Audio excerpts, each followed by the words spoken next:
আজ এমন একটা মিষ্টির রেসিপি আপনাদের সাথে শেয়ার করব যাতে কোনো মিষ্টিই নেই। কি ভাবছেন, মেঘা ভুলভাল বকছে? না না, একদম ভুলভাল বকছি না, একেবারে ঠিক বলছি।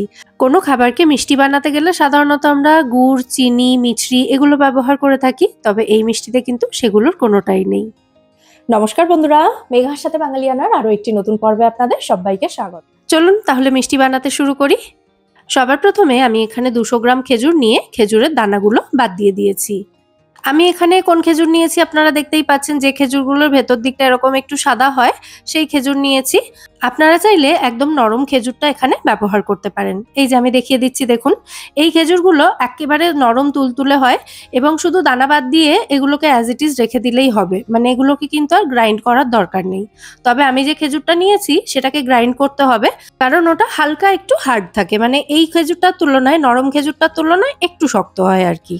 তো যদি ওটাকে গ্রাইন্ড না করে কড়াইতে দিয়ে দেওয়া হয় তাহলে খেজুরটা গলতে কিন্তু অনেকটা সময় নেবে, তাই ওটাকে মিক্সিতে গ্রাইন্ড করে তারপর আমি কড়াইতে দেব। আর এই খেজুরের সাথে আমি নিয়েছি এখানে 1 মুঠো মতো কিশমিশ। আর এগুলো গ্রাইন্ড করার সময় কিন্তু একটু জল দেওয়া চলবে না, এগুলো জল ছাড়াই গ্রাইন্ড করে নিতে হবে। একটু সময় নিয়ে একটু থেমে থেমে মিক্সিটা চালাবেন, তাহলেই দেখবেন খেজুর এবং কিশমিশটা সুন্দর পেস্ট হয়ে যাবে।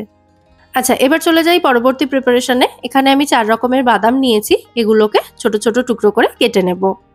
কাঠবাদাম বা আমন্ডটাই একটু বেশি নিয়েছি, আর কাজু, পেস্তা এবং আখরোটটা তুলনামূলক কম পরিমাণে নিয়েছি।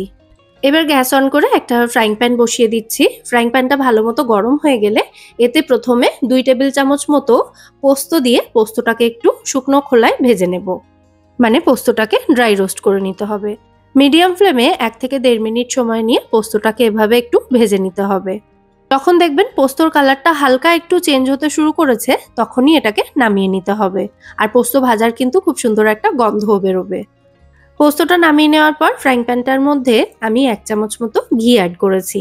ঘিটা পুরো ফ্রাইং প্যানে ভালো করে ছড়িয়ে দিয়ে কেটে রাখা বাদামের টুকরোগুলো দিয়ে এগুলোকে 2 মিনিট সময় নিয়ে মিডিয়াম ফ্লেমে একটু ভেজে নেব। ভেজে নেওয়ার ফলে বাদামগুলো কিন্তু সুন্দর মুচমুচে হয়ে যাবে এবং মুখে পড়লে খেতে খুব ভালো লাগবে। আর এতে মিষ্টির লংজিভিটিটাও অনেকটা বাড়বে, মানে মিষ্টিটা অনেকদিন পর্যন্ত ভালো থাকবে যদি সমস্ত উপকরণ এভাবে সুন্দর করে ভেজে মিষ্টিটা তৈরি করা হয়।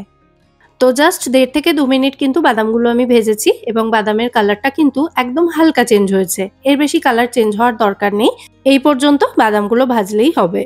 তো এবার আমি এর মধ্যে দিয়ে দেব বেশ খানিকটা পরিমাণে মিক্স সিডস। এখানে 1/4 কাপ পরিমাণে মিক্স সিডস নিয়েছি।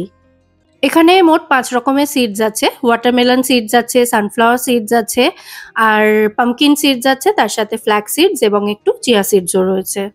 সিডসগুলো দিয়ে কিন্তু আর খুব বেশি ভাজার দরকার নেই, জাস্ট একটু নাড়াচাড়া করে এর মধ্যে 1 টেবিল চামচ মতো পোস্ত দানা দিয়ে আবারও সমস্ত উপকরণ একসাথে ভালো করে নাড়াচাড়া করে জাস্ট কয়েক সেকেন্ডের জন্য ভেজে নামিয়ে নেব, মানে 10 থেকে 15 সেকেন্ড কিন্তু যথেষ্ট। তো এগুলো ভেজে নেওয়ার পর অন্য একটা পাত্রে আমি নামিয়ে রাখছি। তারপর এই একই ফ্রাইং প্যানের মধ্যে দিয়ে দেবো আবারও একটু ঘি। 2 চা চামচ ঘি কিন্তু যথেষ্ট এখানে।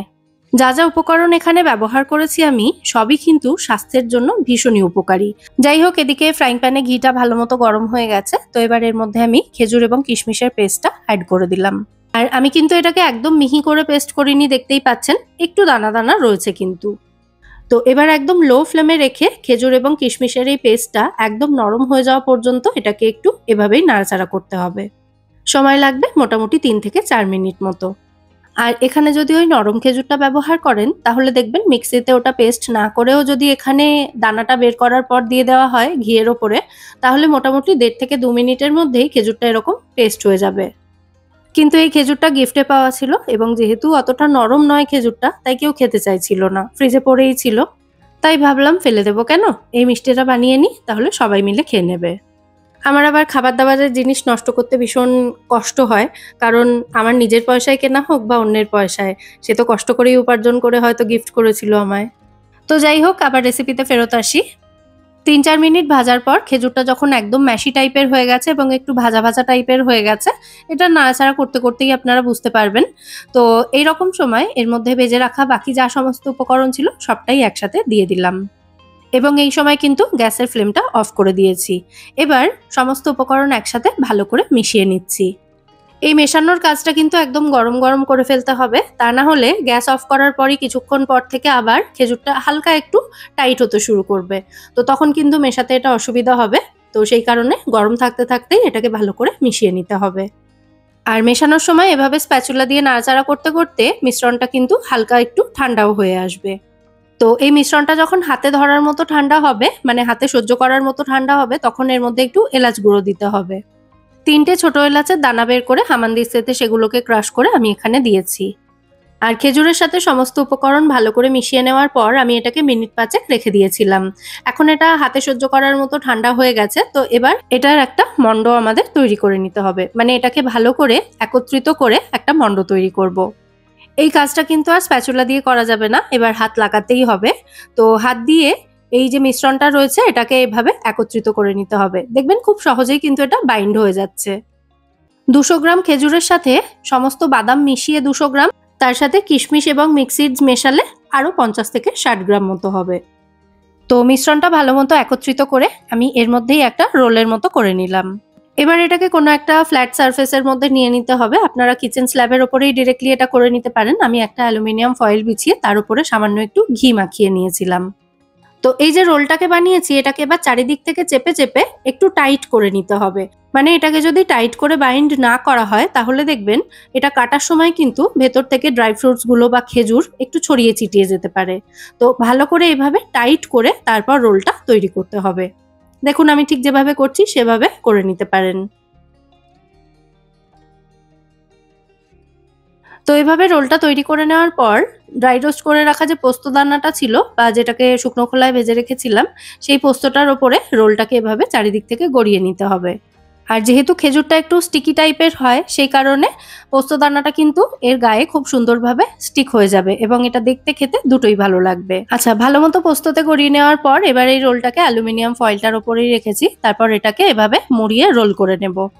তারপর এটাকে নরমাল ফ্রিজে রেখে দিতে হবে 15 থেকে 20 মিনিটের জন্য, যাতে খেজুরটা আবারও একটু শক্ত হয়ে যায় এবং এটা কাটতে সুবিধা হয়।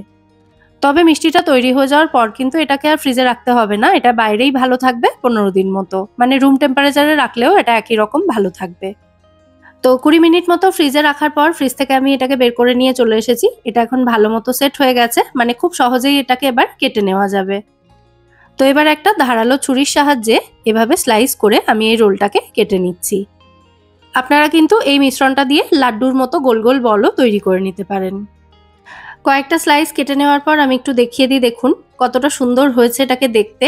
সাইড থেকে যদি একটু এবড়ো খেবড়ো হয়ে যায় কাটার সময় এভাবে একটু হাত দিয়ে চেপে দিলেই কিন্তু এটা আবার আগের শেপে ফেরত চলে আসবে। তো একই রকম ভাবে বাকি সমস্ত স্লাইসগুলো আমি কেটে রেডি করে নিচ্ছি। আর কাটার পর একটা সার্ভিং প্লেটে আমি এটাকে নিজের মতো করে সাজাতে যাচ্ছি। ঠিক সেই সময় আমার মহারানী এলেন এবং বললেন আজকে এটা উনি সাজাবেন। যাই হোক, মাঝে মধ্যে ওরা যদি কাজে ইনভলভ হতে চায় ওদেরকে অ্যালাউ করা উচিত বলে আমার মনে হয়, সেই জন্য ওর হাতেই ছেড়ে দিলাম। যাক, এবার আপনারা বলুন আজকের এই হেলদি অ্যান্ড টেস্টি মিষ্টির রেসিপিটা আপনাদের কেমন লাগলো। যারা ওয়েট লস ডায়েটে আছেন তারাও কিন্তু অল্প করে হলেও এই মিষ্টিটা খেতে পারবেন। বড় বড় মিষ্টির দোকানগুলোতে এই মিষ্টি এক এক পিস কিন্তু 35 থেকে 40 টাকার দামে বিক্রি হয়। তো রেসিপিটা যদি আপনাদের ভালো লেগে থাকে ভিডিওটাকে বরাবরের মতো একটা লাইক এবং শেয়ার করে দেওয়ার অনুরোধ রইল। সাথে এরকম নিত্য নতুন রেসিপি পাওয়ার জন্য আমার দুটো কুকিং চ্যানেল মেঘার সাথে বাঙালিয়ানা এবং মেঘার সাথে বাঙালিয়ানা 2.0 কে সাবস্ক্রাইব করে নিতে একদম ভুলবেন না। আর প্রত্যেকদিন নোটিফিকেশন পাওয়ার জন্য বেল আইকনটা ক্লিক করে অল নোটিফিকেশন অপশনটাও অবশ্যই অন করে রাখবেন। আজ তাহলে এ পর্যন্তই, আবার দেখা হবে পরের পর্বে নতুন কোনো রেসিপির সাথে। সবাই সুস্থ থাকবেন, ভালো থাকবেন এবং সবাইকে খুব ভালো রাখবেন। নমস্কার।